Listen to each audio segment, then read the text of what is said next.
कालकोट्री, dragon का स्वर्ग। Dragon का स्वर्ग एक अनोखी भूमि थी जहां मैक्स जैसे पृथ्वी निवासी के लिए अनदेखे हर्बल जीवन मौजूद थे। पेड़ बेहद ऊंचे और घने थे, लगभग 25-45 फीट ऊंचे, और यहां तक कि सतह पर उगने वाले मशरूम भी लगभग 3-4 फीट ऊंचे थे, जिससे ऐसा महसूस होता था मानो कोई दिग्गजों की भूमि में प्रवेश कर गया हो। घर जैसा महसूस हो रहा है, अन्ना ने ताजी हवा में सांस लेते हुए और खुशी से जमीन पर उछलते हुए कहा, जबकि सेबेस्टियन को ये देखकर लगभग उदासी महसूस हो रही थी कि मशरूम भी उससे लंबे थे। चूंकि अन्ना एक ऐसी एल्फ थी जो भरपूर प्रकृति में पली बड़ी थी, इसलिए वह इतने ऊंचे हरे भरे पेड़ों और स्वस्थ वनस्पतियों से सहज थी, लेकिन समूह के अन्य सदस्यों के लिए यह एक नया और अनजाना इलाका था। मैक्स ने उस क्षेत्र पर पहले ही स्कैन का इस्तेमाल कर लिया था और वह जानता था कि कम से कम अगले 100 मीटर के दायरे में कोई खतरा नहीं है। रॉर सिस्टम सूचना, आपने एक ड्रैगन की दहाड़ सुनी है। आप ड्रैगन के भय से प्रभावित हुए हैं। अगले 2 मिनट के लिए सभी आंकड़े 2% कम हो जाएंगे। समूह ने पहली बार अजगर की दहाड़ सुनी और यद्यपि ये कम से कम कई किलोमीटर दूर थी, फिर भी यह उनके रोंगटे खड़े कर देने वाले अनुभव के रूप में उनके भीतर तक गूंज उठी। हा, ड्रैगन कोई मजाक नहीं है, सेबेस्टियन ने डिबाफ को देखते हुए कहा और समूह ने सहमति में गंभीरता से सिर हिलाया। ड्रैगन का स्वर्ग एक ऐसा क्षेत्र था जहां दूसरे स्तर से अधिक शक्तिशाली किसी भी व्यक्ति का प्रवेश वर्जित था। ये वो सुरक्षित स्थान था जहां अधिकांश ड्रैगन अपने अंडे देने और अपने बच्चों का पालन पोषण करने आते थे। अन्य जानवरों के बच्चों के विपरीत, ड्रैगन के बच्चे को परिपक्व होने में काफी अधिक समय लगता है। उन्हें उड़ना और अपनी इच्छा से आग उगलना सीखने में लगभग 2 साल लग जाते हैं, और खुद से शिकार करना सीखने में लगभग 6 महीने और लग जाते हैं। इसी चक्र के कारण ड्रैगन माताओं के लिए ड्रैगन का स्वर्ग और भी अधिक आकर्षक हो गया, क्योंकि कालकोठरी को खुलने और बंद होने में ठीक 2.5 साल लगते थे, जिससे उन्हें अपने बच्चों को जीवित रहने का तरीका सिखाने के लिए एकदम सही समय मिल जाता था। रुको दोस्तों, हमारे ऊपर पेड़ों पर कुछ बड़ा हिल रहा है, मैक्स ने थोड़ी घबराहट भरी आवाज में कहा, और बाकी समूह के सदस्यों ने तुरंत अपने हथियार निकाल लिए और सतर्क हो गए। मैक्स को पक्का यकीन था कि उसने 3 मिनट पहले ही पूरे इलाके का जायजा लिया था और सब कुछ साफ था, लेकिन इस बार उनके सिर के ऊपर कुछ मंडरा रहा था, जिसका मतलब था कि वह चुपके से उनके ऊपर से बिना किसी की नज़र में आए गुजर गया था। तारानकन फुफकार, आसपास के वातावरण में पूरी तरह से छलावरण कर चुका एक सांप जैसा प्राणी अचानक समूह पर झपटा और उसका निशाना वह मोटा सा बौना व्यक्ति था। हे भगवान, सेबेस्टियन ने गुस्से में कहा और बहादुरी से अपनी तलवार एनाकोंडा की ओर बढ़ाई, लेकिन तलवार एनाकोंडा की नाक में तो धंस गई, पर उससे कोई खास नुकसान नहीं हुआ। -250, ड्रैकोनिक सांप स्तर 140 अपनी छलावरण क्षमताओं के लिए कुख्यात एक सांप, यह आमतौर पर कमजोर शिकार के अपने क्षेत्र में भटकने का इंतजार करता है और फिर उस पर अचानक हमला कर देता है। यदि आपने पहले ही उस जानवर का पता लगा लिया है, तो उसके हाथों आपकी मृत्यु का खतरा काफी कम हो जाता है, क्योंकि उसमें लड़ने की बहुत कम क्षमताएं होती हैं। आग का गोला, आग का गोला, आग का गोला, आग का गोला, -200, -200, -200, -200। मैक्स ने सांप की नाक पर कई आग के गोले दागे और इससे सांप स्पष्ट रूप से चिढ़ गया, क्योंकि उसने मैक्स की ओर गुस्से से फुफकारा, तारानकन श्वा, तारानकन श्वा। सांप का ध्यान भटकते देख अन्ना ने मौके का फायदा उठाते हुए उसकी दोनों आंखों पर हमला किया और उसे पूरी तरह से अंधा कर दिया। -3000 क्रिटिकल हिट, -3000 क्रिटिकल हिट। दर्द से कराहता हुआ वह जानवर चीख उठा, क्योंकि उसकी आंखें अंधी हो चुकी थीं और वह दुश्मन की स्थिति का पता लगाने के लिए केवल अपनी जीभ पर ही निर्भर था। लेकिन दुर्भाग्यवश जैसे ही उसने अपना मुंह खोला, आसिवा ने उस पर कटारों की बौछार कर दी। -2300, -1200, -2200, -5000 क्रिटिकल हिट। कुछ खंजर उसके मुंह के अंदर लगे, जबकि एक खंजर सीधे उसके गले को भेदते हुए निकल गया, जिससे उस विशालकाय जानवर की मौत हो गई। सिस्टम सूचना, आपकी टीम ने एक ड्रैकोनिक सांप स्तर 140 को मार गिराया है। व्यय जोड़ 4000। आपको जोड़ एक ड्रैकोनिक सांप की खाल मिली है। सिस्टम सूचना, आपका लेवल बढ़ गया है। सिस्टम टिप्पणी, आखिरकार आपको एक अच्छी पार्टी मिल गई है जो आपको आगे ले जा सकती है। हा, मर जा बेवकूफ सांप। सेबेस्टियन ने जीत का जश्न मनाया, जबकि समूह ने उसके डर से कांपते पैरों को अनदेखा करने का नाटक किया। मैक्स ने एक बार अपना लेवल बढ़ा लिया था और सब कुछ ठीक लग रहा था, जब तक कि उसने एक बार फिर स्कैन का इस्तेमाल नहीं किया और उसे अपनी टीम पर मंडरा रहे खतरे का एहसास नहीं हुआ। दोस्तों, पेड़ों की ओर भागो। मैक्स ने घबराकर चिल्लाते हुए कांपते हुए सेबेस्टियन को बौने की तरह उठाया और पास के पेड़ की ओर छलांग लगा दी। हालांकि सिवा और अन्ना को मैक्स की घबराहट भरी चीख का कारण नहीं पता था, फिर भी उन्होंने तुरंत उसकी बात मानी और छिप गए। कुछ ही क्षणों बाद एक विशाल शिकारी पक्षी, जिसके पंखों का फैलाव एक निजी जेट जितना चौड़ा था, झपटा मारकर आया और सांप के शव को अपने पंजों में उठाकर उड़ गया।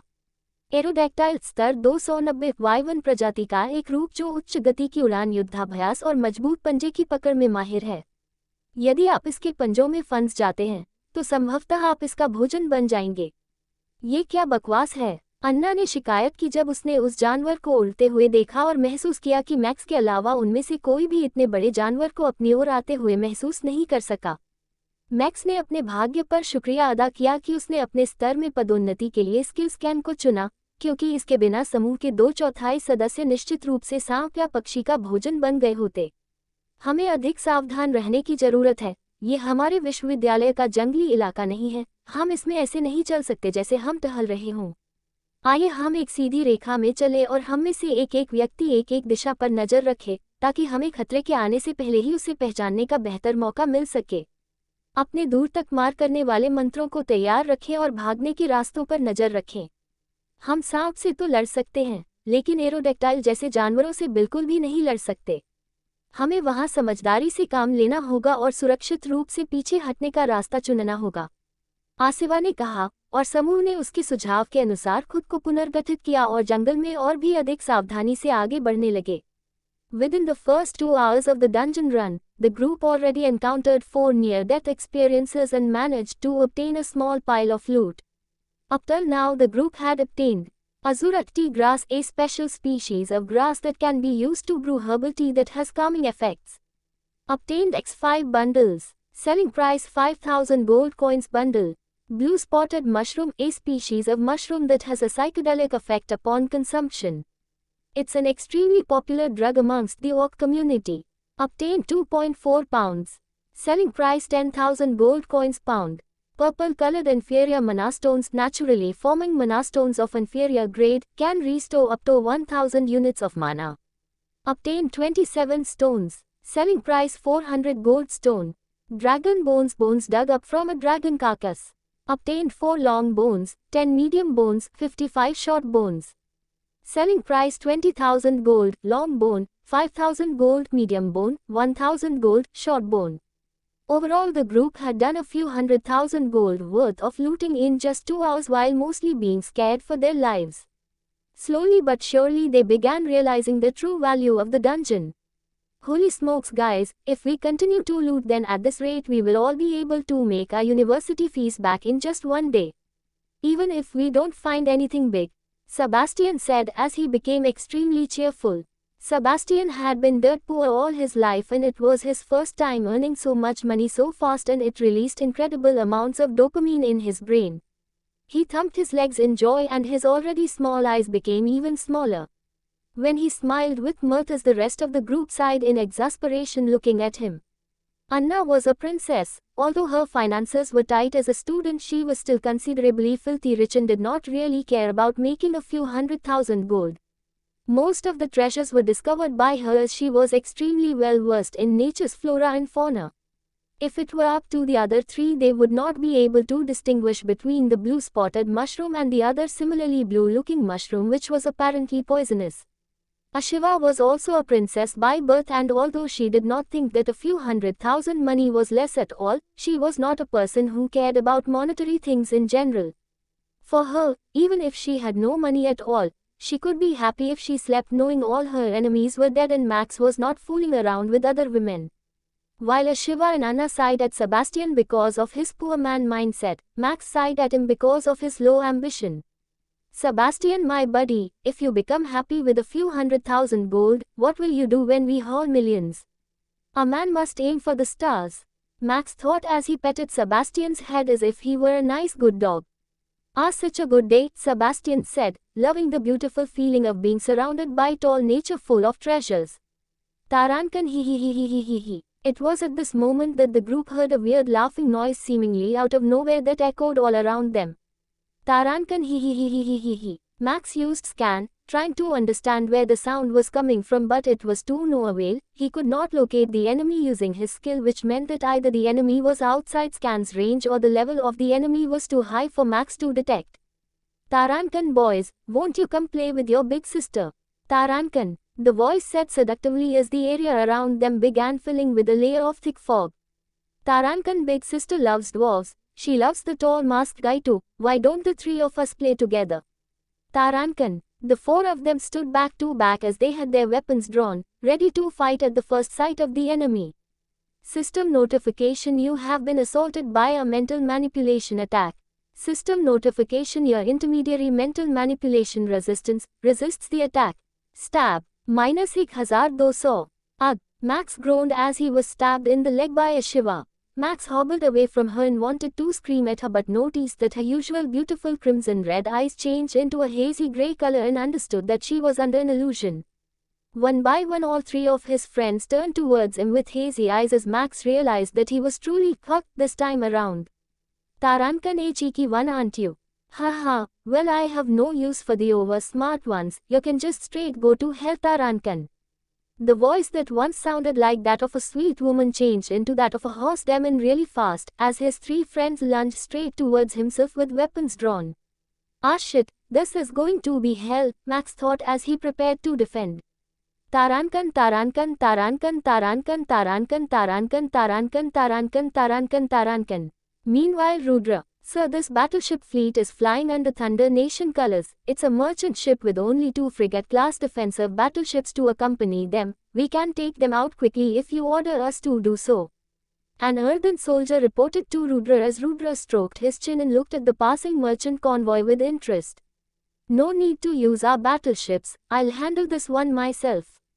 Prepare to decompress the release chamber. I'll go out into space and deal with this myself.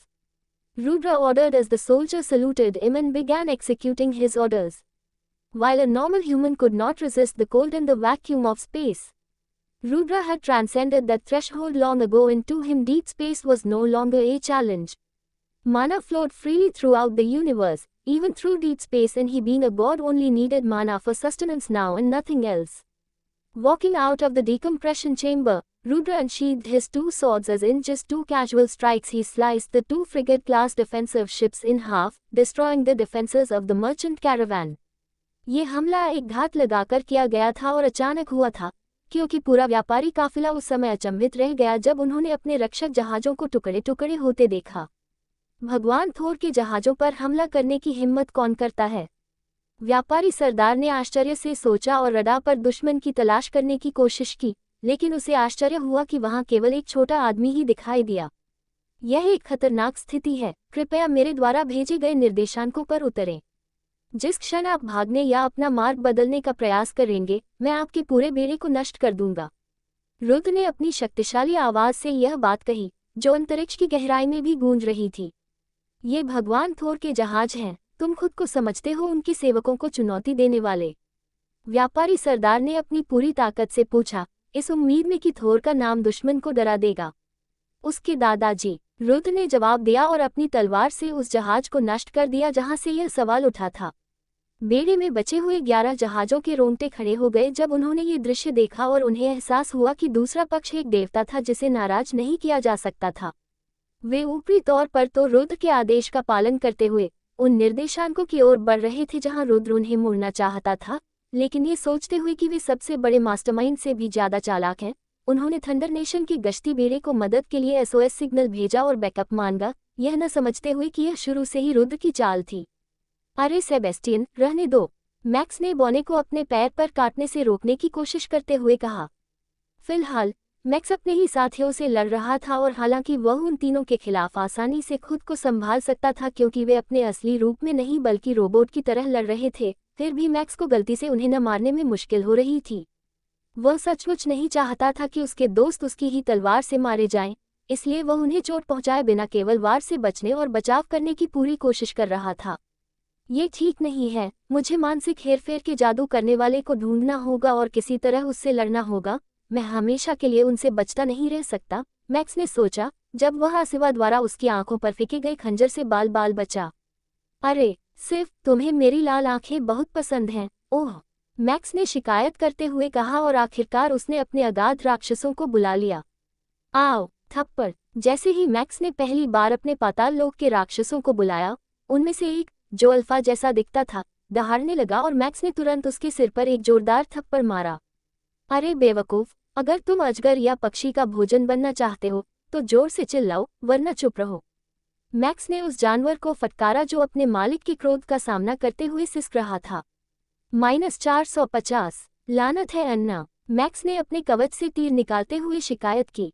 हालांकि मैक्स ने उस समय इस बात पर ध्यान नहीं दिया, लेकिन तीर उसके शरीर से बिना खून के एक भी निशान के साफ निकल गया, जबकि उसने उसकी त्वचा को हल्का सा खरोंच दिया था। ऐसा उसकी मध्यम स्तर की रक्त हानि प्रतिरोधक क्षमता और तेजी से सुधरते स्वास्थ्य के कारण संभव हुआ। तुम तीनों बौने के साथ खेलो और उसे काटो मत। तुम में से 10 लोग इधर उधर फैल जाओ और इस मानसिक हेरफेर के जादूगर को ढूंढो। बाकी लोग उस पर तब हमला करते रहो जब वह कोई प्रक्षेपास्त्र दागने वाला हो, मैक्स ने पाताल लोक के जीवों को आदेश देते हुए कहा। तुरंत ही मैक्स के निर्देशों के अनुसार पाताल लोक के राक्षस तितर बितर हो गए और मैक्स के लिए लड़ाई के करीब जाना अचानक बहुत आसान हो गया। 3 विशालकाय और शक्तिशाली पाताल लोक के राक्षसों ने सेबेस्टियन के साथ जमकर खिलवाड़ किया। उन्होंने उसके हाथों से तलवार छीन ली और जब भी वह उठने की कोशिश करता, उसे वापस जमीन पर गिरा देते थे। अंत में उन्होंने उसे जमीन पर जकड़ लिया और तीनों उसके ऊपर बैठ गए ताकि वह वहीं जड़वत खड़ा रह सके। सेबेस्टियन ने अपने छोटे पैरों और हाथों को व्यर्थ में हिलाने की कोशिश की, क्योंकि उसका द्रव्यमान केंद्र उसके शरीर के मध्य में इतना सटीक रूप से केंद्रित था कि वह उन जानवरों के वजन के नीचे हिलने डुलने में असमर्थ था। एना और असिवा को भी कुछ परेशानियों का सामना करना पड़ा, जब तक कि उन्होंने मैक्स को पूरी तरह से नजरअंदाज करने और पहले पाताल लोक के राक्षसों को मारने पर ध्यान केंद्रित करने का फैसला नहीं किया। अरे गंदे प्राणियों, मुझसे दूर हो जाओ। मैक्स को अपने से कुछ 100 मीटर दक्षिण दिशा से एक चीख सुनाई दी और वह तुरंत उस दिशा की ओर दौड़ने लगा जहां से आवाज आ रही थी।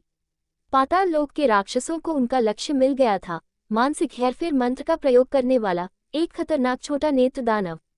आई डेमन स्तर 220 अपनी मानसिक क्षमताओं के लिए जानी जाने वाली एक प्रजाति। यह आमतौर पर एकांत में रहती है और विकृत व्यवहार को पसंद करने और प्रदर्शित करने के लिए जानी जाती है। इसके शारीरिक गुण अत्यंत कमजोर माने जाते हैं। मैक्स ने तैरती हुई आंख को देखा और उत्सुकता से अपनी उंगलियां चटकाईं। हे पिशाच, मुझसे दूर रहो, मेरे और करीब मत आओ। आंख वाले दानव ने मैक्स से दूर उड़ने की कोशिश करते हुए कहा, लेकिन 220वें स्तर पर होने के बावजूद उसकी गति बेहद धीमी थी। मैक्स ने लापरवाही से अपने ब्लडस्कर को हाथों में घुमाया और फिर सही मौके की प्रतीक्षा करते हुए उसने आंख वाले दानव पर इस तरह से वार किया कि उसकी आंख की नोक पर केवल खरोंच आई। -2200। आह, मैक्स जानता था कि आंखों के राक्षसों की आंखों में बहुत सारी तंत्रिकाएं होती हैं और उनकी आंखों को जरा सी भी चोट लगने पर उन्हें असहनीय दर्द होता है। अगर यह सिर्फ मैक्स पर निर्भर होता तो वह कभी भी उस नेत्र दानव का पता नहीं लगा पाता, क्योंकि वे स्कैन मंत्रों और नंगी आंखों से छिपने में माहिर थे। हालांकि वह मैक्स के पाताल लोक के राक्षसों से अपनी राक्षसी दुर्गंध को छिपा नहीं सका और उसका पता चल गया। मेरे दोस्तों को गुलाम बनाने की तुम्हारी हिम्मत कैसे हुई? मैक्स ने कहा और आंख वाले दानव पर कूद पड़ा और उसे जमीन पर पटकते हुए बेरहमी से उस पर पैर पटकने लगा। चूसना, मेरा, गेंदे, मूर्ख, राक्षस, कुतिया। मैक्स ने जैसे जैसे अपने हर शब्द के साथ उस नेत्र दानव पर एक दर्दनाक लात मारी, उसकी आंख खून से लाल हो गई और क्षतिग्रस्त हो गई। अंततः मैक्स ने उस पर इतनी जोर से और इतनी ताकत से पैर मारा कि आंख बाहर निकल आए और उसमें से तरल पदार्थ रिसने लगे। सिस्टम सूचना, आपने एक जंगली क्षेत्र के अंदर एक टियर 3 नेत्र दानव नाविया को मार गिराया है। आपने डार्क फैक्शन के एक सदस्य को मार गिराया है, इसलिए एक्सपी रिवॉर्ड बढ़ गया है। जोड़ 7000 अनुभव। सिस्टम टिप्पणी, तुम्हारी क्रूरता की कोई सीमा नहीं है। मैक्स ने राक्षस के मरने की पुष्टि होते ही पैर पटकना बंद कर दिया और अपने कुत्तों को पास बुलाने के लिए सीटी बजाई। फिर वो उनमें से एक पर सवार हो गया और उसे बाकी कुत्तों के पास वापस जाने के लिए कहा। जब असिवा और अन्ना आखिरकार जादू के प्रभाव से मुक्त हुए तो वे बेहद भ्रमित लग रहे थे, क्योंकि उन्होंने अपने चारों ओर इतने सारे पाताल लोक के जीवों को देखकर थोड़ी घबराहट महसूस की थी। बेवकूफ कुत्तों, मेरे ऊपर से हट जाओ। मैं थोर का बेटा सेबेस्टियन हूँ। अगर तुम नहीं हटे तो मैं तुम्हारी लाशों पर बिजली गिराकर उन्हें राख कर दूंगा, सेबेस्टियन ने कहा। लेकिन उसकी धमकियों का कोई असर नहीं हुआ, क्योंकि कुत्तों ने जवाब में और भी आराम से अपनी पूंछ उसकी पीठ पर टिका दी। मुझ पर अपनी गांड मत पोंछो, मूर्ख कुत्ते। आह रावण, भगवान का शुक्र है कि तुम यहाँ हो। इन कुत्तों को मुझसे दूर करो, सेबेस्टियन ने कहा, और मैक्स उसकी हालत देखकर हंस पड़ा। कुत्तों को रोककर मैक्स ने समूह के चेहरों के भावों को गौर से देखा और उन्हें अभी अभी हुई घटना का संक्षिप्त विवरण देना शुरू किया। समूह को ये जानकर थोड़ा झटका लगा कि वे एक नेत्र दानव के गुलाम और नियंत्रित थे। हालांकि मैक्स के हर आदेश का पालन करते हुए 25 भयंकर द्वितीय श्रेणी के पाताल लोक के जानवरों को देखकर वे और भी अधिक चौंक गए। मैक्स ने उनमें से 22 को बर्खास्त कर दिया, लेकिन उसने एक को सेबेस्टियन के लिए रखा ताकि वह उस पर सवार हो सके और 2 को आगे की जानकारी जुटाने के लिए रखा। समूह को यह बात कड़े अनुभव से समझ में आ गई थी कि मैक्स का स्कैन आने वाले खतरों का पता लगाने की गारंटी नहीं देता है, इसलिए उन्होंने अब पाताल लोक के जीवों के रूप में सुरक्षा की एक अतिरिक्त परत जोड़ दी है। हम इस काल कोठरी में बहुत कमजोर हैं, असिव ने मैक्स पर हमला करने और मानसिक नियंत्रण में आने पर शर्मिंदा होते हुए कहा। हाँ, माफ करना माँ रावण, तुम्हारे बिना तो हमारा काम तमाम हो जाता, अन्ना ने कहा, और मैक्स का असली नाम लगभग लेने के कारण आसिवा ने उसे गुस्से से घूरा। मुझे तुम्हारे कुत्ते पसंद नहीं हैं, उनसे बदबू आती है, सेबेस्टियन ने चिढ़ते हुए कहा और अपनी इच्छा के विरुद्ध उसी बदबूदार कुत्ते पर सवार हो गया। खतरे से भागने के मामले में सेबेस्टियन बहुत धीमा था, इसलिए समूह ने उसके लिए घोड़े पर सवार होकर जाने का फैसला किया और इसी वजह से वह इस स्थिति में फंस गया। आह, खोजी कुत्ता आगे गुर्राने लगा, जिससे समूह को संकेत मिला कि आगे कुछ गड़बड़ है। मैक्स ने तुरंत स्कैन का इस्तेमाल किया और पता लगाया कि आगे कुछ इंसान चल रहे थे, मनुष्य या वह कोई अन्य 2 पैरों वाली प्रजाति, मैक्स ने कहा, यह महसूस करते हुए कि वे शायद कोई अन्य प्रजाति भी हो सकती हैं। एना ने अपने कवच को और कस लिया और अपने 2 सबसे मजबूत तीरों को बाहर निकाला, जिनका इस्तेमाल उसने सहारा लेने के लिए किया, और वह अत्यंत फुर्ती से पास के एक पेड़ पर चढ़ गई। वाह, सेबेस्टियन ने अन्ना को चढ़ते हुए देखकर टिप्पणी की, फिर उसने अपनी छोटी भुजाओं को देखा और सोचा कि क्या वह भी ऐसा कर सकता है। एना पेड़ की चोटी पर पहुंची और उसे पता चला कि आगे बढ़ रहा समूह उनके अकादमी के सहकर्मियों के अलावा और कोई नहीं था। ये 5 छात्रों का एक समूह था, जिसमें देवदूत फेरियल और जादूगर जेरेफ शामिल थे। समूह के सभी 5 सदस्य गंभीर रूप से घायल प्रतीत हो रहे थे और ऐसा लग रहा था कि वे बाल बाल लड़ाई से बच निकले हैं। उनके कवच झुलसे हुए लग रहे थे और उनमें से कुछ के शरीर का एक अंग गायब था, जिसे देखकर अन्ना केवल यही अनुमान लगा सकती थी कि वे एक शक्तिशाली ड्रैगन की सांस से धूल में मिल गए थे। जल्दी से नीचे उतरते हुए अन्ना ने कहा, ये हमारे प्यारे सहपाठी फेरियल और उसके साथी हैं। ऐसा लगता है जैसे उन्होंने किसी अजगर से लड़ाई की हो और अपनी जान बचाने के लिए दुम दबाकर भागे हों। हम उन पर हमला कर सकते हैं और उनके शवों से अब तक जो कुछ भी उन्होंने हासिल किया है, उसे लूट सकते हैं। जब अन्ना ने यह बात कही तो उसकी आवाज में एक तरह की ठंडक थी और स्वाभाविक रूप से सभी की निगाहें मैक्स की ओर मुड़ गईं। हालांकि समूह में कोई निश्चित शक्ति संतुलन नहीं था, लेकिन मैक्स द्वारा बार बार अपनी विश्वसनीयता साबित करने के कारण मनोवैज्ञानिक रूप से बाकी सभी लोग उसे नेता के रूप में देखने लगे। मैक्स ने एक पल के लिए फेरियल और उसके साथियों पर हमला करने के बारे में सोचा और ऐसा करने के फायदे और नुकसान पर विचार किया। मैक्स अपने सहपाठियों के साथ बेवजह झगड़ा नहीं करना चाहता था, लेकिन मौका इतना अच्छा था कि उसे गंवाना नहीं चाहिए था, इसलिए मैक्स ने फैसला किया कि भले ही इससे किसी फरिश्ते की नाराजगी हो जाए, वह उनके पास मौजूद खजानों के लिए ईमानदारी से और निष्पक्ष रूप से लड़ेगा। हम हमला करेंगे, लेकिन चतुराई से। हम घात लगाकर बैठेंगे और सबसे पहले फेरियल को खत्म करेंगे। मुझे यकीन है कि अगर जरूरत पड़ी तो हम बाकी लोगों से निपट लेंगे। मैक्स ने ये कहते हुए अपने मन में घात लगाने की योजना बनाना शुरू कर दिया। अपने भीतरी राक्षस को सीटी बजाकर बुलाते हुए मैक्स ने उसके पेट पर एक हल्का सा कट लगाया, जिससे लगातार खून बहता रहा, और मैक्स ने उस राक्षस को निर्देश दिया कि वह दुश्मन समूह के चारों ओर तेजी से लेकिन चुपके से एक चक्कर लगाए। अन्ना, पेड़ों का सहारा लो, सबसे पहले फेरियल के गले पर निशाना साधो। असिवा, विस्फोटक खंजर से शुरुआती ध्यान भटकाओ, सबसे अच्छा नतीजा ये होगा कि तुम फेरियल का सिर उड़ा दोगे।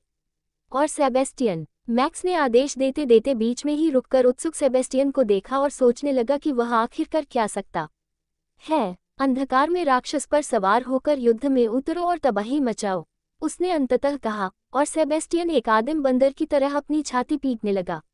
मृत्यु चक्र। जैसे ही मैक्स को लगा कि खून का घेरा पूरा हो गया है, उसने अपनी चाल डेथ सकल का इस्तेमाल किया और फेरियल के समूह को पूरी तरह से चौंका दिया। अचानक से मेरे हर सेकंड 2 HP कम होने लगे हैं, क्या हो रहा है? मैं भी, मेरी HP कम हो रही है। क्या मुझे जहर दिया गया है?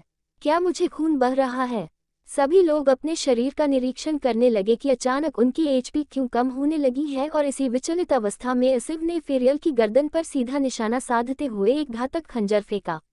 घात लगाकर हमला। फेरियल चीखी और बाल बाल असिफ के हमले से बची, लेकिन दुर्भाग्य से खंजर उसके कानों के ठीक पास फट गया और हालांकि वह उससे बच गई, विस्फोट ने उसे कान में तेज दर्द के साथ फर्श पर गिरा दिया।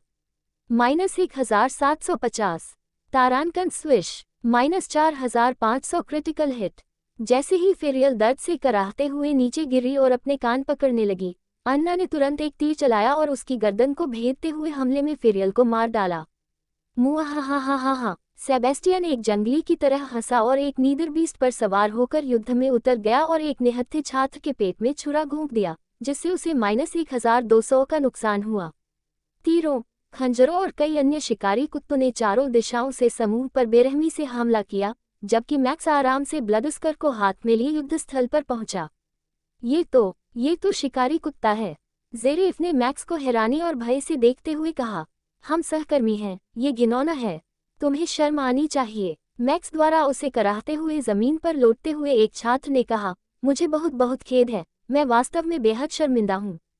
मृत्यु से पहले तुम्हारे शब्दों ने मेरी आंखें खोल दी। मैक्स की बातें सुनकर समूह के सदस्यों के चेहरे पीले पड़ गए, फिर धीरे धीरे लाल हो गए क्योंकि वे मैक्स की बेशर्मी से अंदर तक क्रोधित हो गए थे। तुम क्यों? ज़ेरेफ गुस्से में गुर्राया और उसने एक मंत्र पढ़ने की कोशिश की, लेकिन अन्ना ने उसे बेरहमी से नाकाम कर दिया। तुम ऐसा क्यों कह रहे हो? मैंने तो तुम पर हमला करने का फैसला कर लिया है, अब हम दुश्मन हैं। मरने से पहले मुझसे बात करने का क्या फ़ायदा? बस चुप रहो और कालकोठरी के बाहर होने वाले मिलन समारोह के लिए अपनी बकवास बचा कर रखो। वहाँ तुम जितना चाहो उतना बकवास कर सकते हो, मैक्स ने ज़ेरेफ का सिर काटते हुए कहा। डडर, सेबेस्टियन ने बोलने की कोशिश की लेकिन उसकी ज़बान लड़खड़ाती रही।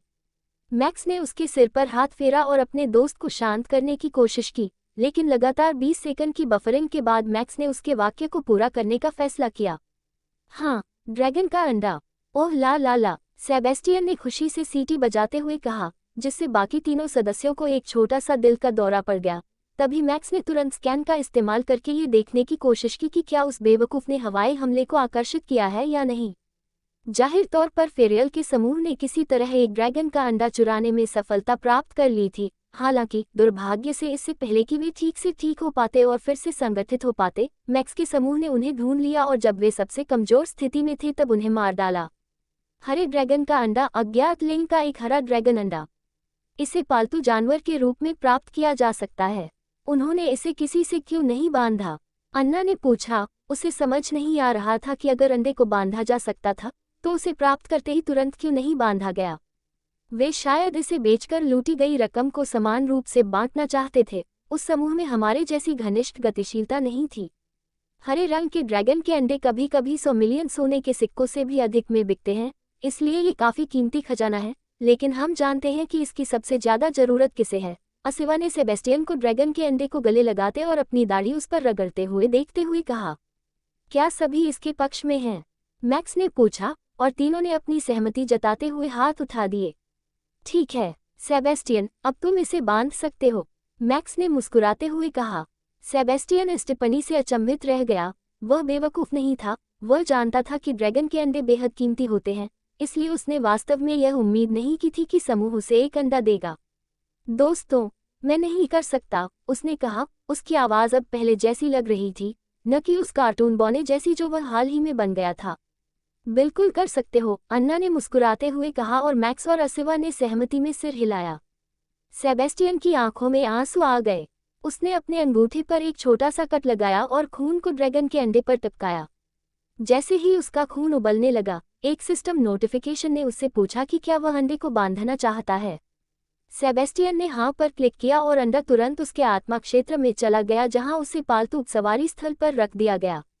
आप सबका शुक्रिया, उसने भावुक होकर कहा और उसकी आंखों से आंसुओं की धारा बहने लगी। इस ड्रैगन के अंडे का उसके लिए बाहरी लोगों की समझ से कहीं अधिक महत्व था, क्योंकि अपना शरीर, लड़ने की क्षमता और आत्मविश्वास खोने के बाद यही एकमात्र रास्ता था जिससे वह खुद को युद्ध क्षमता हासिल करते हुए देख सकता था, और वह था ड्रैगन मास्टर बनना। असिवा ने चुपचाप मैक्स का हाथ दबाया और एक दुर्लभ मुस्कान बिखेरी। वहीं अन्ना ने उन दोनों को गले लगा लिया क्योंकि वह अपने आंसू रोक नहीं पाई। धीरे धीरे लेकिन निश्चित रूप से ये समूह उसके लिए महज दोस्तों से कहीं अधिक एक परिवार जैसा लगने लगा, और ऐसे ही निस्वार्थ क्षणों के कारण जब समूह ने स्वार्थी हितों को साधने के बजाय एक दूसरे का ख्याल रखा, तो वे एक दूसरे पर इतना भरोसा कर सकते थे कि वे आंखें बंद करके भी एक दूसरे का साथ दे सकते थे। मैं वादा करता हूँ, मैं तुम सबके लिए एक ड्रैगन का अंडा लाऊंगा। अगर इस काल कोठरी से और अंडे नहीं मिले तो मैं कड़ी मेहनत करके जरूरी पैसे कमाऊंगा और इस एहसान के बदले तुम सबको चुका दूंगा, सेबेस्टियन ने भावुक होकर कहा। अरे अरे अरे, आराम से बड़े भाई, यहाँ कोई रियायत नहीं चलती, और वैसे भी तुम्हारी नाक से बलगम टपक रहा है, कितना घिनौना है, मैक्स ने कहा। तभी सेबेस्टियन ने उसे अपनी दाढ़ी में मलते हुए कहा, गले लगना। बाकी तीनों ने उसकी नाक बहने वाली दाढ़ी को देखा और एक साथ जवाब दिया, नहीं धन्यवाद। हालांकि ड्रैगन का अंडा निस्संदेह मुख्य लूट थी। समूह को कुछ छोटी और बड़ी वस्तुएं भी मिली जिनकी कुल कीमत लगभग 500,000 सोने के सिक्के थी, और कुल मिलाकर यह बिल्कुल भी बुरा सौदा नहीं था। मुझे आश्चर्य है कि उन्होंने इसे कैसे चुराया, अन्ना ने कहा जैसे ही समूह ने अपनी यात्रा जारी रखी।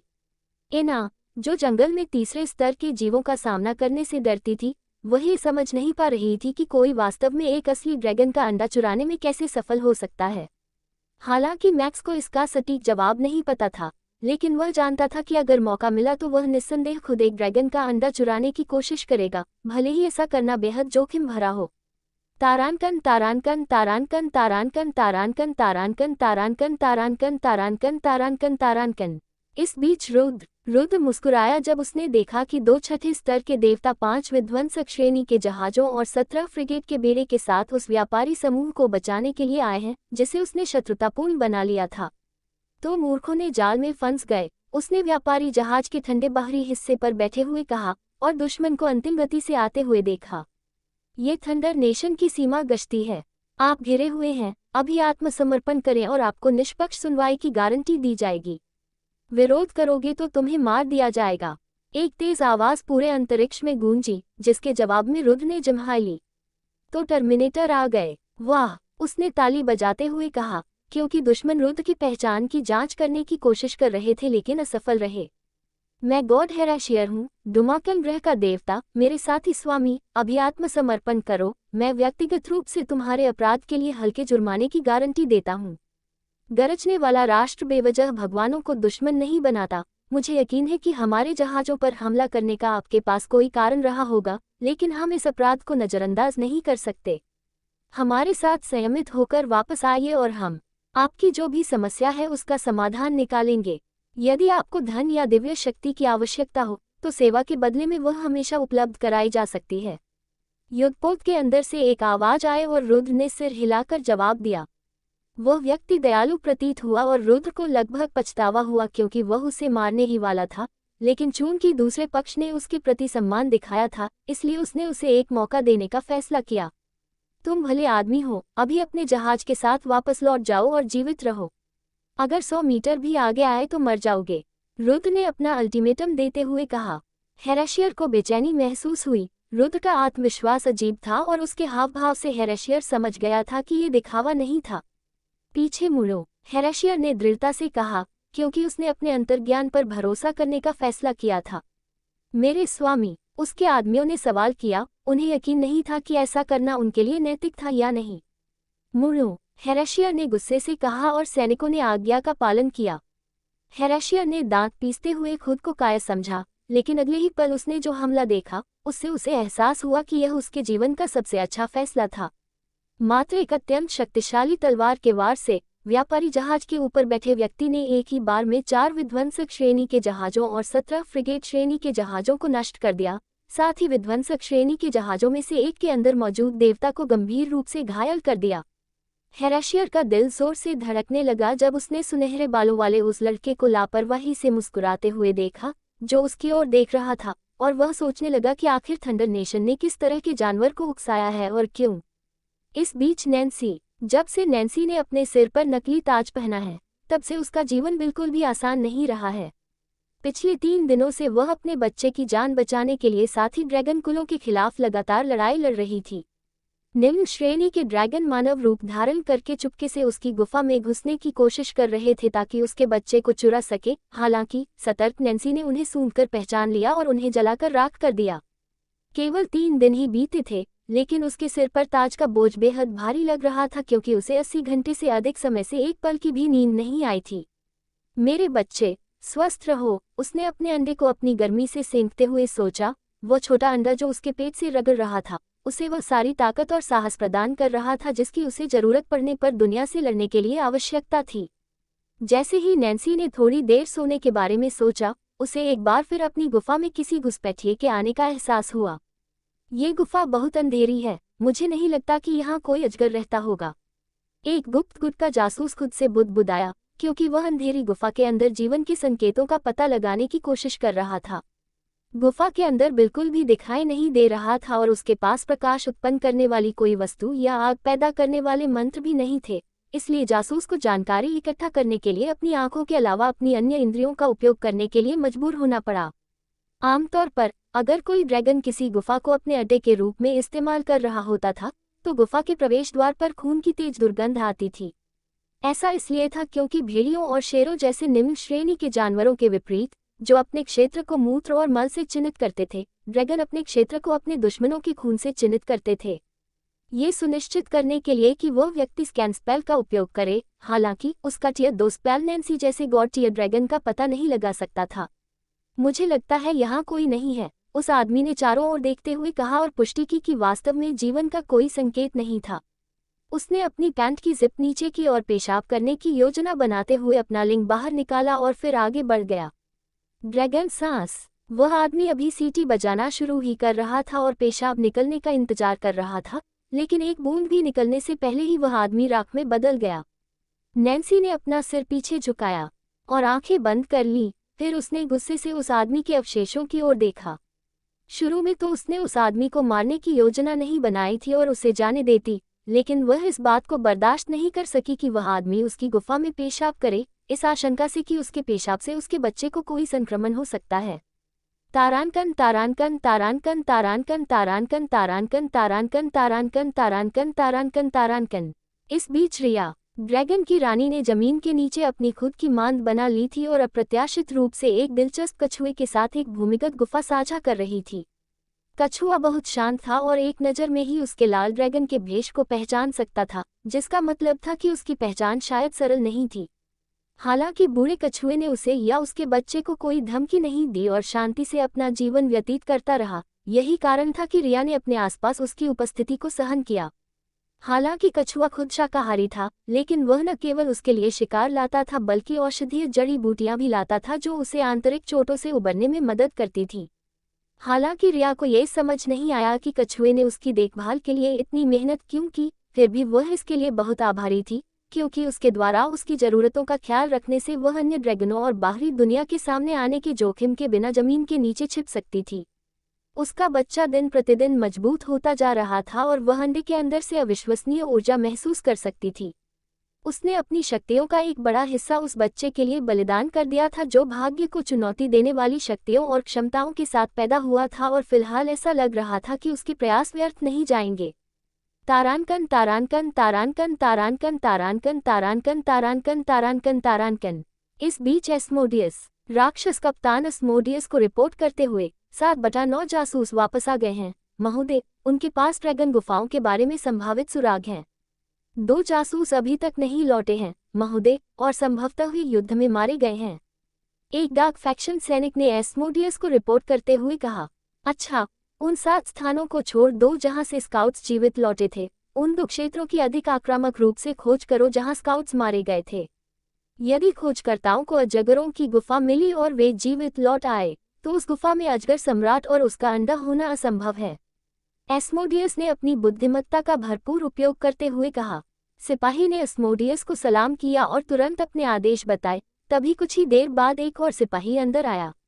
बच्चों को ढूंढने के लिए आपने जिस जासूस को भेजा था, वह खाली हाथ लौट आया है। इस बार वह बच्चों को ढूंढ नहीं पाया। सैनिक ने ये सूचना दी और एस्मोडियस ने गहरी भौहें चढ़ा लीं। अगर उसे बच्चे ही नहीं मिल सकते, तो उसके जीने का कोई मतलब नहीं है।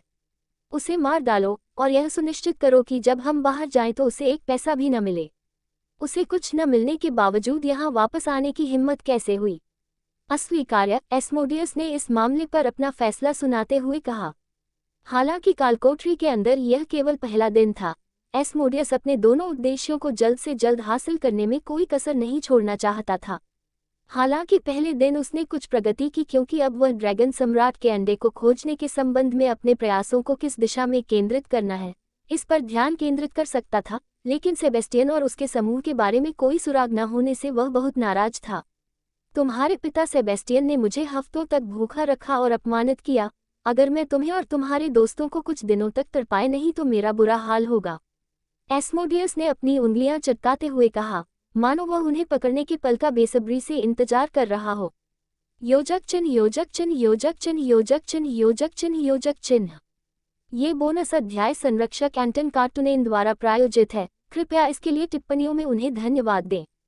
साथ ही मैं सोच रहा हूँ कि क्या मुझे पिछले साल की तरह एक बार फिर से छुट्टियों के दौरान पहेलियों का एक कार्यक्रम शुरू करना चाहिए।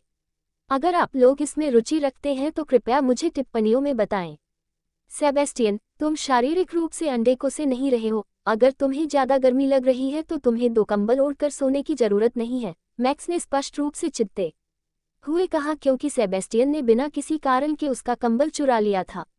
एक थका देने वाले दिन के बाद समूह को रात बिताने के लिए एक सुरक्षित जगह मिल गई और असिवा ने पहली पहरेदारी करने का फैसला किया, जबकि मैक्स को दूसरी पहरेदारी करनी थी। कालकोठरी के अंदर रात का समय बेहद अंधेरा था और केवल मैक्स और असिवा ही अपने वंशानुगत रात्रि दृष्टि के उपहार के कारण अंधेरे में स्पष्ट रूप से देख सकते थे, जिससे वे दोनों ही रात्रि पहरेदारी करने के लिए एकमात्र संभावित उम्मीदवार बन गए। अगर मेरे बच्चे को ठंड लग जाए तो क्या होगा, रावण? सेबेस्टियन ने फूले हुए चेहरे के साथ पलटवार किया, जबकि मैक्स ने अविश्वास से अपनी आंखें घुमाई। तुम इस अंडे की मां नहीं हो, इसे सचमुच एक असली मां से चुराया गया है। क्या तुम खुद को सुन भी रही हो? मैक्स ने झुंझलाहट में कहा, लेकिन इसका कोई असर नहीं हुआ। आज तुम बेवजह बदतमीजी कर रहे हो। सेबेस्टियन ने 2 कंबलों से अपना चेहरा ढकते हुए बचकाने अंदाज में बातचीत जारी रखने की अनिच्छा जाहिर की। 2 साल के बच्चे, मैं 2 साल के बच्चे से निपट रहा हूँ, मैक्स ने शिकायत करते हुए कराहते हुए कहा, क्योंकि उसने फैसला किया कि बिना कंबल के उसे सोने में दिक्कत होगी, इसलिए वह सोने का विचार छोड़ देगा और असिवा के साथ गश्त पर जाएगा। कम से कम इस तरह वह उपयोगी तो होगा। अरे तुम सो जाओ, सेबेस्टियन बच्चों जैसा व्यवहार कर रहा है और उसने मेरा कंबल छीन लिया है। मैं पहरा देता हूँ, मैक्स ने असिवा से कहा और अपना कान खुजलाया। जानते हो होशियार, तुम हमेशा मेरा कंबल उधार ले सकते हो, असिवा ने कहा, और मैक्स ने ओह कहते हुए हौंफते हुए अपनी मूर्खता का एहसास किया। मैक्स असिवा के बगल में बैठा ऊपर रात के आकाश की ओर देख रहा था और धीरे धीरे अपने वस्त्र के आखिरी बटन तक बटन खोलता गया, जिससे उसके दस्ताने और मांस दिखाई दिए और उसने एक लंबे दिन के बाद खुद को मुक्त महसूस किया। आह, बहुत अच्छा लग रहा है। ठंडी हवा का झोंका अपने शरीर पर महसूस करते हुए मैक्स आनंद से कराह उठा। मैक्स की नंगी छाती देखकर असिवा थोड़ा शर्मा गई। उसने सोचा कि क्या वह उसे उत्तेजित करने के लिए जानबूझकर ऐसा कर रहा था या वह वास्तव में अपने वस्त्रों में असहज महसूस कर रहा था। दोनों ही स्थिति में उसे नज़ारा बेहद पसंद आया और उसे लगा कि मैक्स उस समय बहुत ही आकर्षक लग रहा था। तारों भरी रात में उनका शांत मुस्कुराता हुआ चेहरा बेहद आकर्षक लग रहा था। हालांकि बालों की एक छोटी सी लट उनकी आंखों पर आ गिरी हुई थी और असिवा उसे हटाना चाहता था। उसने बालों की लट को छूने के लिए हाथ बढ़ाया, लेकिन बीच में ही हिचकिचा गई, क्योंकि वह ये तय नहीं कर पा रही थी कि उसकी शांत दिखने वाली नींद में खलल डालना चाहिए या नहीं। अंततः उसने उसे हटाने का फैसला किया और अपनी उंगलियों से उसके बालों को सहलाते हुए उन्हें एक बार फिर सीधा कर दिया। मैक्स ने कुछ नहीं कहा, उसने उसके स्पर्श पर कोई नकारात्मक प्रतिक्रिया नहीं दी, बल्कि उसकी मुस्कान और चौड़ी हो गई।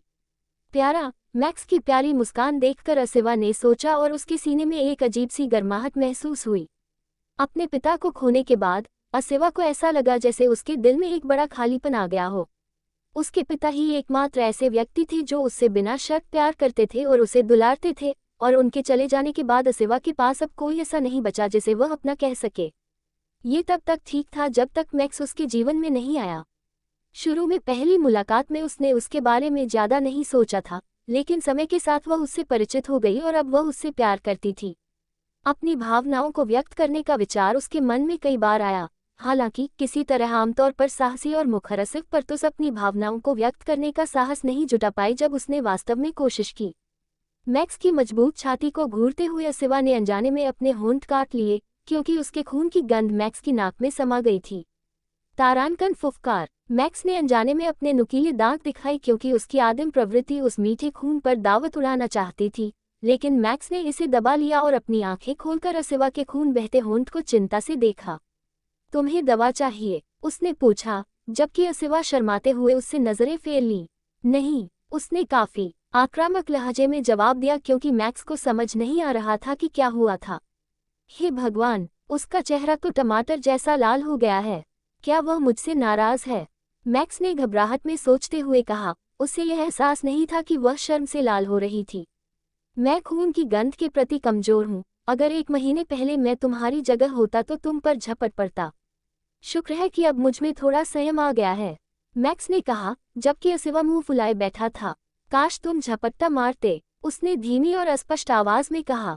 अगर मैक्स सेवेरस होता तो वह उसकी बड़बड़ाहट सुन लेता, लेकिन दुर्भाग्य से उसकी सुनने की क्षमता इतनी असाधारण नहीं थी और वह उसके इशारे को समझ नहीं पाया। खैर, आज रात बहुत खूबसूरत है, मैक्स ने कहा और अपना हाथ असिवा के कंधे पर रखकर तारों की ओर इशारा करते हुए आकाश में आकृतियां बनाने लगा। मैक्स द्वारा कसकर पकड़े जाने से खुश होकर असिवा खेल में शामिल होते हुए खिलखिलाकर मुस्कुराए। अपनी नासमझी के बावजूद मैक्स कभी कभी अनजाने में ही आश्चर्यजनक रूप से रोमांटिक हो सकता था और असिवा फिलहाल उससे मिलने वाले थोड़े से प्यार से ही खुश थी। इस कालकोठरी से बाहर निकलते ही मैं अपने दिल की बात जरूर कह दूंगी, उसने मन ही मन सोचा और मैक्स द्वारा तारों से अंडा बनाते हुए सुनने का नाटक किया। आओ। दूर से मैक्स के एक पाताल लोक के जीव की गुर्राहट सुनाई दी और मैक्स ने तुरंत स्कैन का उपयोग करके महसूस किया कि उनके स्थान से लगभग 80 मीटर दूर कोई जानवर है और वह तेजी से शिविर की ओर बढ़ रहा है। जंगली जानवर, मैक्स ने लड़ाई के लिए तैयार होते हुए अपनी तलवार निकालते हुए चिल्लाया। अलार्म की आवाज सुनकर अन्ना झट से जाग गई, जबकि सेबेस्टियन पानी से बाहर निकली मछली की तरह अपने लिपटे हुए कंबलों से खुद को निकालने के लिए संघर्ष कर रहा था। हालांकि समूह में सबसे ज्यादा गुस्से में असिवा थी, जिसने उस जानवर की ओर जानलेवा निगाहों से देखा क्योंकि उसने उसकी एक खूबसूरत रात को बर्बाद कर दिया था। वेयरवुल्फ ने मैक्स और उसके साथियों की ओर अपने दांत दिखाए, लेकिन तभी उसने खुद को 25 ऐसे राक्षसों से घिरा पाया जो उसकी ओर अपने दांत दिखा रहे थे। ड्रैकोनिक वेयरवुल्फ एक दुर्लभ प्रजाति जो मुख्य रूप से वेयरवुल्फ कबीले से होने के बावजूद अपनी बेहतर रक्षा क्षमता और एकाकी मानसिकता के लिए जानी जाती है। डेरिक ड्रैकोनिक वेयरवुल्फ टियर 3 बिना किसी उपाधि वाला एक तटस्थ गुट का वेयरवुल्फ खिलाड़ी। मैक्स ने सहज रूप से 2 कदम पीछे ले लिए। यह एक साधारण जानवर नहीं था जिससे लड़ा जा सके। संभवतः वेयरवुल्फ ने पहले ही समूह की रेकी कर ली थी और फिर भी यह जानते हुए भी कि वह संख्या में कम है, उसने घुसने का फैसला किया। दोस्तों, हमें एक योजना बनानी होगी, मैक्स ने रणनीति सोचने की कोशिश करते हुए कहा। हालांकि किसी कारणवश असिवा ने इस लड़ाई में योलो वाला रवैया अपनाने का फैसला किया और वेयरवुल्फ की ओर विस्फोटक खंजर फेंकते हुए उस पर हमला कर दिया। सिर्फ नहीं, मैक्स चिल्लाया, लेकिन तब तक बहुत देर हो चुकी थी। वेयरवुल्फ ने पहले असिवा से भिड़ने का फैसला कर लिया था। उसे बचाओ, मैक्स ने इतनी जोर से चिल्लाया कि उसके भीतरी जानवर और अन्ना दोनों ने आदेश सुना और तुरंत हरकत में आ गए। बच्चे, पहले अपना मास्क पकड़ो, ड्रैक्स ने मैक्स के मन में शांत भाव से कहा, और मैक्स को याद दिलाया कि घुसपैठिए का सामना करने की जल्दी में वह अपना मास्क उतारकर वापस लगाना भूल गया था।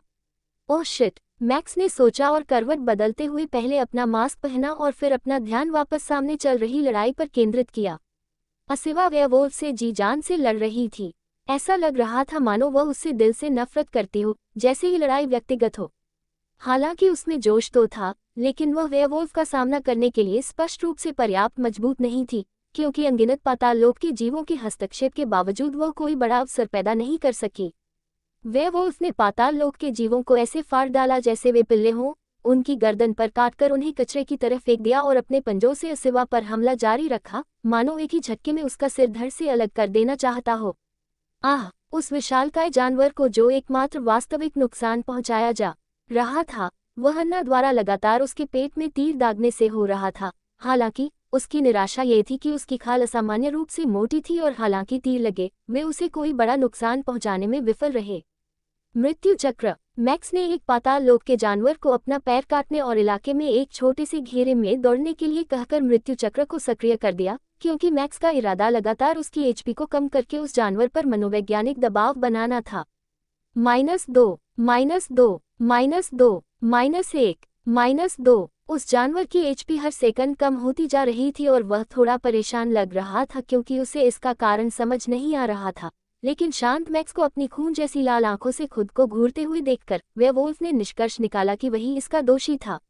अरे नहीं, तुम ऐसा नहीं कर सकते, असेवा चिल्लाए जब उसे एहसास हुआ कि वह जानवर मैक्स को अपना निशाना बना रहा है और उसने तुरंत इल्यूजनरी डैगर्स का इस्तेमाल करके उस जानवर पर एक निर्णायक वार किया। -1200 क्रिटिकल हिट। उस जानवर की एचपी थोड़ी कम हो गई, लेकिन उसकी कुल विशाल हरी एचपी की तुलना में ये कुछ खास नहीं थी, क्योंकि स्थिति की वास्तविकता अंततः समूह को समझ में आ गई कि एक क्रिटिकल हिट के साथ भी वे उस जानवर को कुल मिलाकर केवल 1200 का नुकसान ही पहुंचा सकते थे। अब उस जानवर का आत्मविश्वास समझ में आया। इसमें कोई आश्चर्य की बात नहीं कि जब उसकी रक्षा व्यवस्था इतनी मजबूत थी तो उसने अकेले ही उस समूह का सामना करने की हिम्मत की। मेरे साधारण तीरों से तो सिर्फ -125 का नुकसान होता है दोस्तों, मुझे शक्तिशाली और मौलिक तीरों का इस्तेमाल करना होगा, लेकिन उन्हें ऊर्जा से भरकर चलाने में समय लगेगा, इसलिए तब तक आपको खुद ही इंतजार करना होगा, अन्ना चिल्लाए, और मैक्स ने उस महिला पर अपनी आंखें घुमाई। ये एक वेयरवुल्फ है अन्ना, ये इंसानी भाषा समझ सकता है, जाओ हमारी रणनीति को और भी जोर से चिल्लाकर बताओ। मैक्स ने जवाब देते हुए उस जानवर पर आग का गोला दागा। -550। ग्रर वेयरवुल्फ ने उसकी ओर देखते हुए गुर्राया और मैक्स का दिल उन बदसूरत दांतों को देखकर कांप उठा, इसलिए उसने वही किया जो कोई भी डरा हुआ व्यक्ति करता। -550, -550, -550, -550। मैक्स ने बिना सोचे समझे अपने सभी 5 फायर ब्लास्ट शॉट्स का लगातार इस्तेमाल किया और इस प्रक्रिया में वेयरवुल्फ को बुरी तरह डरा दिया। -70, -70, -70, -70, -70। चूंकि उसके फायर ब्लास्ट मंत्र उस दिन के लिए समाप्त हो गए थे, इसलिए वह अनिच्छा से ही फायरबॉल का सहारा ले सका और उनसे जानवर को केवल -70 का दयनीय नुकसान हुआ। ध्यान भटकने का फायदा उठाते हुए असिवा ने वेयरवुल्फ पर उसके ब्लाइंड स्पॉट से हमला करने की कोशिश की और इस दौरान वह उसकी रीढ़ की हड्डी पर 2 खंजर दागने में कामयाब रही। -2300 critical hit, -2300 critical hit. Werewolf ने अपने शरीर को हिंसक रूप से हिलाकर असिवा को अपनी पीठ से नीचे फेंक दिया और लगातार अपना सिर असिवा पर पटकता रहा, जिससे वह नीचे गिर गई और उसे चोटें आईं। फिर वह मैक्स की ओर दौड़ पड़ा। मैक्स जानता था कि तलवारबाजी से उस राक्षस से लड़ने की उसकी कोई संभावना नहीं थी। राक्षस की गति और असिवा की गति में कोई खास अंतर नहीं था और असिवा कटार चलाने में माहिर था। अगर तलवार चलाने में माहिर मैक्स को ये लगता है कि वह अपने लंबे हथियार से उस जानवर पर वार कर सकता है, तो यह उसकी ओर से लगभग आत्मघाती और भ्रमपूर्ण मानसिकता होगी। मैक्स जानता था कि उसके पास मौजूद सभी दावों में से केवल एक ही दांव इस जानवर से प्रभावी ढंग से निपट सकता था, क्योंकि आखिरकार भले ही वह एक वेयरवुल्फ था, फिर भी वह एक नर वेयरवुल्फ था।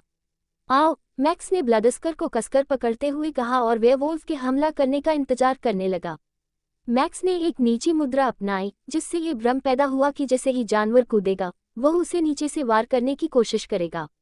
यही कारण था कि वेयरवुल्फ ने कूदने से ठीक पहले अपनी दिशा बदल दी और ऊंची छलांग लगाने के बजाय नीची छलांग लगाते हुए सीधे मैक्स की ओर बढ़ा। मैक्स ने अपनी तलवार गिरा दी और जानबूझकर अपनी पीठ के बल जमीन पर लेट गया क्योंकि वेयरवुल्फ की गति उसे आगे ले गई। हालांकि उसका ऐसा करने का इरादा नहीं था क्योंकि वह मुश्किल से मैक्स के ऊपर से गुजरी थी। जमीन पर उतरते ही वेयरवुल्फ ने बदलने की कोशिश की, लेकिन वह ऐसा करने में असमर्थ रहा क्योंकि उसे एहसास हुआ कि मैक्स ने उसके शरीर के एक बेहद संवेदनशील अंडकोश को पकड़ रखा था।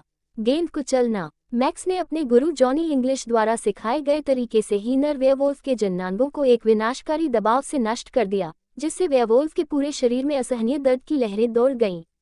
-12600 क्रिटिकल हिट। आओ, दर्द से कराहते हुए जानवर दहाड़ा क्योंकि उसे महसूस हुआ कि उसकी दोनों थैलियां चूर चूर हो रही हैं और उसके आंतरिक अंग संभवतः जीवन भर के लिए क्षतिग्रस्त हो गए हैं। इसके अलावा इसकी एचपी खतरनाक नारंगी क्षेत्र में गिर गई। सिस्टम सूचना असहनीय दर्द के कारण आपका दुश्मन 5 सेकंड के लिए लकवाग्रस्त हो गया है।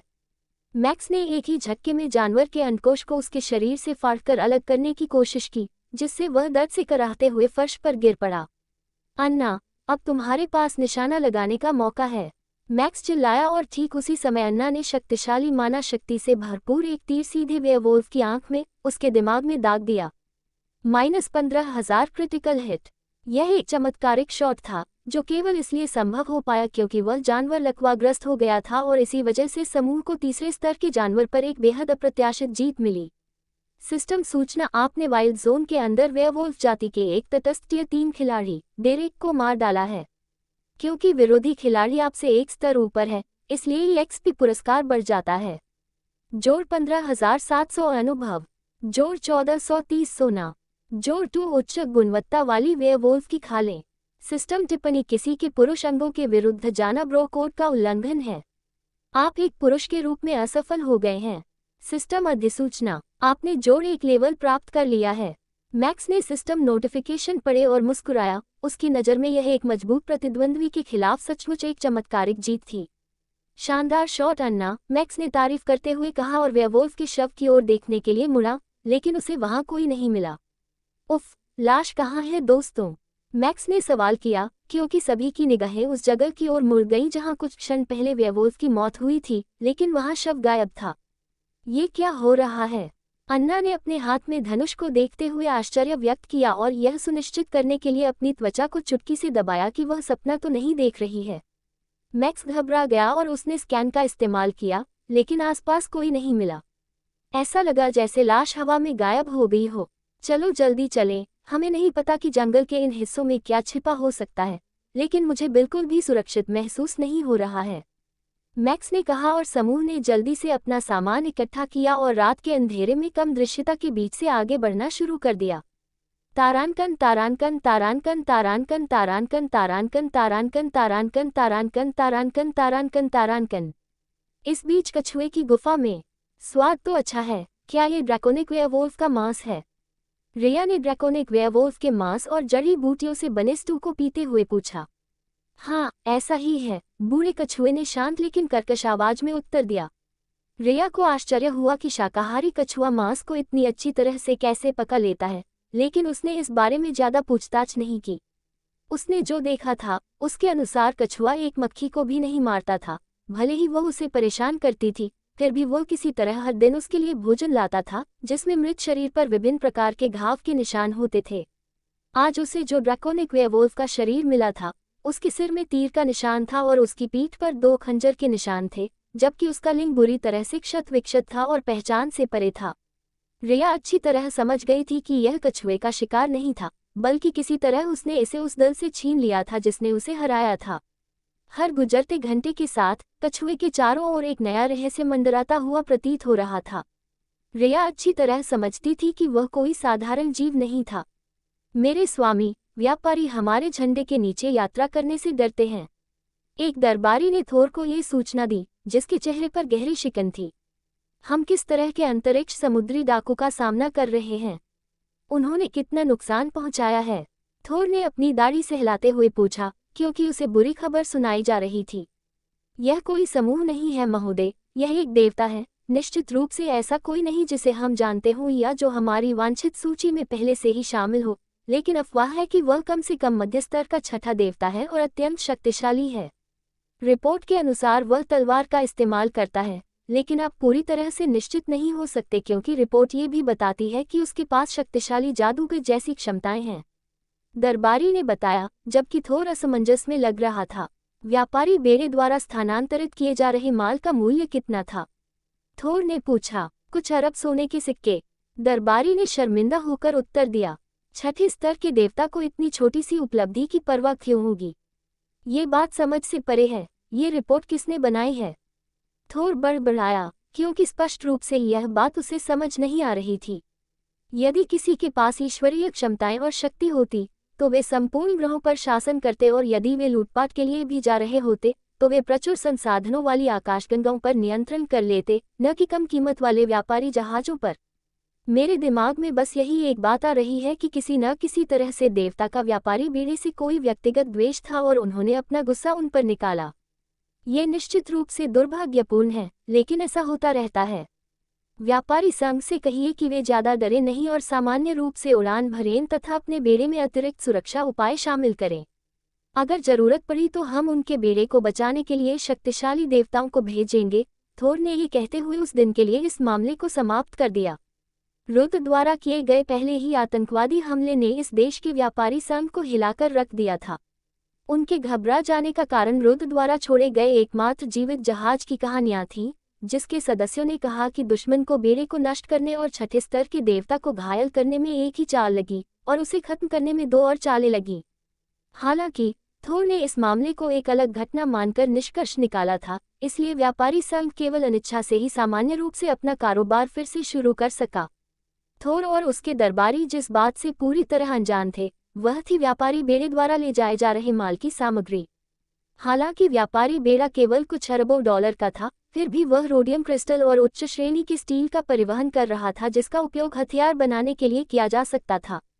रुद्र का इस विशेष व्यापारी जहाज पर हमला रणनीतिक था। वह कोई मूर्ख नहीं था जो बिना सोचे समझे काम करता हो, क्योंकि जहां ऑगस्टस सदियों से युद्ध की तैयारी कर रहा था और उसने हथियारों का उत्पादन और ऊर्जा क्रिस्टल और भोजन का आयात बढ़ाकर एक विशाल रणनीतिक भंडार बना लिया था, वहीं थंडर नेशन ने ऐसा नहीं किया था। रुद्र युद्ध शुरू होने से पहले ही उनके मौजूदा भंडार को निशाना बनाना चाहता था ताकि जब वास्तव में उन्हें हथियारों और ऊर्जा की सख्त जरूरत पड़े तो उन्हें पता चले कि उनके पास दोनों की भारी कमी है और उन्हें बाहर से उन आपूर्ति लाइनों के माध्यम से आयात करने के लिए मजबूर होना पड़ेगा जिन्हें हमेशा अवरुद्ध किया जा सकता है। रुद्र की योजना में कई परतें थीं और फिलहाल ये उसकी योजनाओं की सिर्फ शुरुआत थी, क्योंकि जिस पैमाने पर उसने थंडर राष्ट्र के व्यापारी बेड़े पर आतंकवादी हमले करने की योजना बनाई थी, उसे पूरा भरोसा था कि वह 3 महीने के भीतर संगठन को पूरी तरह से निष्क्रिय कर देगा। अगर उसका निष्पादन एकदम सटीक होता तो जब तक थोर को पता चलता कि क्या हो रहा है तब तक बहुत देर हो चुकी होती। तारांकन तारांकन तारांकन तारांकन तारांकन तारांकन तारांकन तारांकन तारांकन तारांकन। इस बीच एस्मोडियस, मेरे स्वामी, वो गुफा, एक अधीनस्थ ने कांपती हुई आवाज में कहा और उस गुफा की ओर इशारा किया जहां ये संदेह था कि ड्रैगन रानी अपने अंडे के साथ विश्राम कर रही थी। खोजकर्ताओं ने आसपास के क्षेत्र में एक काले अजगर को देखे जाने की पुष्टि की थी और हवा में खून की दुर्गंध इतनी तेज थी कि किसी को यह अंदाजा लग सकता था कि एक शक्तिशाली अजगर अंदर विश्राम कर रहा है।